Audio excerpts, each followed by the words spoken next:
Hello les gars, c'est Iris et on se retrouve pour une nouvelle vidéo pour faire en sorte que cette journée compte.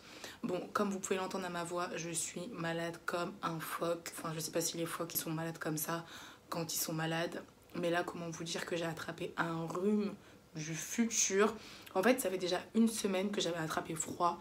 Vous savez quand vous avez un peu la gorge prise, vous commencez à pas mal vous moucher, etc. Mais je me disais non, tranquille, je vais prendre du thé.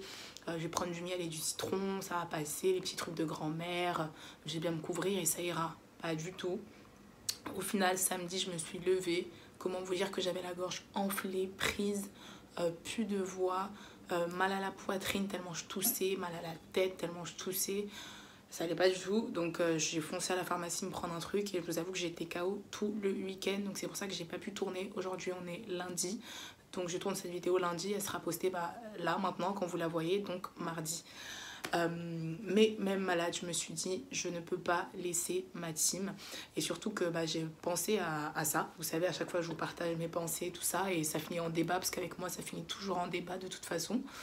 En fait, je me suis dit, c'est vrai qu'on voit pas mal de, vous savez, influenceurs, influenceuses en ce moment qui ont des enfants, qui partagent leur vie, leur quotidien de maman, etc. Et il y a pas mal ce truc-là qui revient de, et j'en parlais aussi avec une copine, enfin voilà, entre femmes aussi, voilà, on en parle, du fait de quand t'as un enfant, et t'as forcément beaucoup moins de temps pour t'entretenir, pour prendre soin de toi, pour être une mère pour ton enfant, pour être une femme pour ton mari et pour t'entretenir toi aussi en tant que personne, en tant que femme en fait. Déjà quand on n'a pas d'enfant et qu'on est seul, il y a des moments, moi juste pour aller me faire un gommage le soir, je suis fatiguée, j'ai la flemme. Alors j'imagine même pas quand on a des enfants, un mari, une maison à s'occuper et qu'on a un travail aussi à côté et qu'on gère tout ça toute seule. Et il y a pas mal de problématiques du coup qui peuvent être liées à ça, c'est-à-dire déjà on aura moins de temps pour soi, donc on va moins s'entretenir, on va un peu plus se négliger, on sera un peu moins au top que peut-être ce qu'on a pu être dans le passé avec notre conjoint, donc ça peut avoir aussi une incidence sur notre relation avec notre conjoint. En plus de ça, on va donner de l'attention aux enfants parce qu'il faut bien s'en occuper. En fait, c'est pas des poupées. L'enfant, il va pas aller se faire à manger tout seul. Il va pas aller prendre sa douche tout seul. Il faut s'en occuper. Et il y a aussi ce truc qui revient souvent. Messieurs, n'hésitez pas à prendre la parole dans les commentaires. Il y a aussi ce truc qui revient souvent, c'est que le mari, enfin le conjoint, parfois il se sent pas mal délaissé en fait. Il trouve que sa femme lui donne moins d'attention, donne beaucoup aux enfants, ce qui est une bonne chose, parce que c'est une mère et qu'elle s'occupe de ses gosses, c'est très bien. Mais voilà, en tant qu'homme, en tant que mari, il se sent un petit peu délaissé.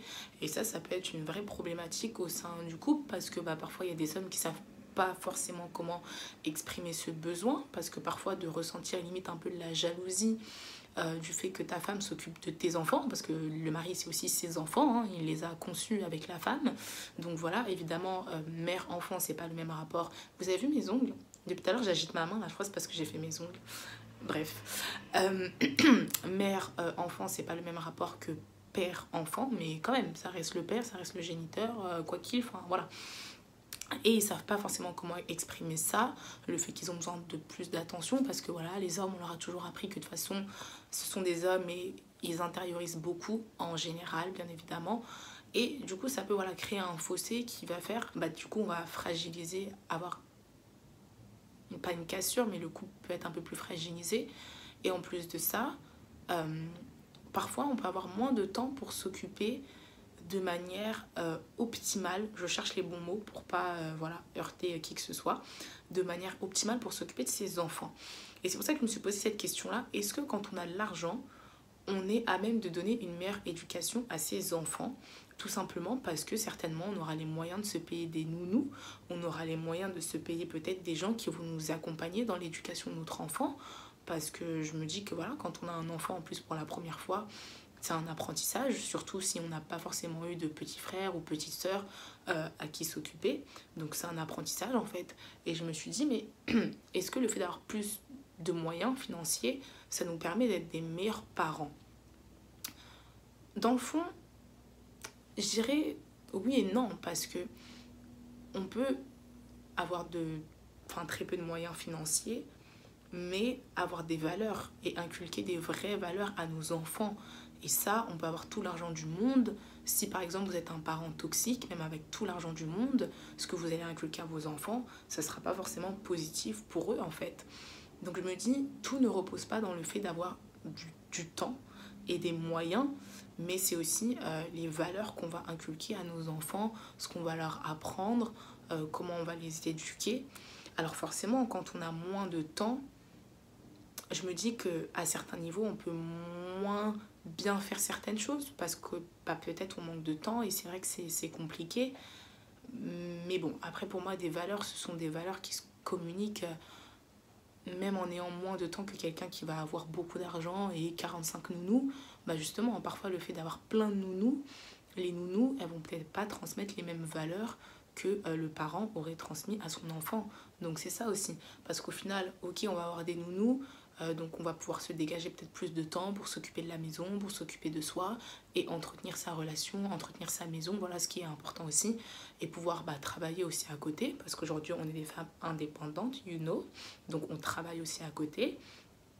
Et ça sera positif pour ça, mais je me dis qu'avoir plein de nounous, au final, l'enfant il peut être aussi un peu dérouté parce que entre ce que va lui euh, le comportement de la nounou avec l'enfant et le comportement de la mère avec l'enfant, parfois, il peut y avoir un gap. Ou même le fait que l'enfant ne soit pas avec ses parents ou soit moins avec ses parents, ça peut être aussi une problématique pour l'enfant, au final. Donc, moi, je dirais que tant que les valeurs inculquées sont là et que les bases sont là, même si les parents ont moins de temps, je pense que l'enfant peut avoir une aussi bonne éducation que quelqu'un qui a beaucoup de moyens. Et au contraire, quelqu'un qui a beaucoup de moyens parfois pourra même délaisser en fait certains aspects humains qu'on donne aux enfants et donnera beaucoup de matériel.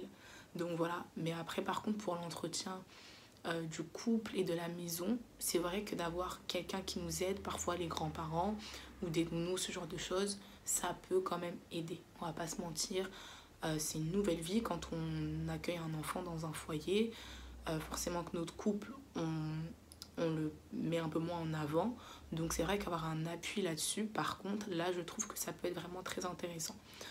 Donc j'espère que demain, quand je ferai un gosse, j'aurai les moyens pour pouvoir continuer à m'entretenir et que mon mari n'ait pas me tromper ou me dire hasta luego parce que j'ai pris je sais pas combien de poids, que je m'entretiens plus, que machin. Bon, après évidemment, on n'est pas avec quelqu'un que pour ça, mais ne pas prendre les choses pour acquis, mesdames et messieurs. C'est pas parce que vous êtes avec quelqu'un, que vous avez des gosses, que vous êtes installés, que c'est bon, faut relâcher les efforts. C'est un travail de toute une vie, quoi, au quotidien. Franchement, la vérité, être avec quelqu'un, fonder une famille et tout, c'est un travail. En vrai, vous avez votre travail en tant que maman et votre travail en tant que femme dans votre couple. Et homme aussi, hein, pareil, hein, parce que je parle des femmes, mais vous n'êtes pas en reste, messieurs. Bref, les gars, n'hésitez pas à mettre un pouce bleu, comme ça. Si ça vous a plu, vous abonnez. Et je vous retrouve pour une prochaine vidéo. Bisous.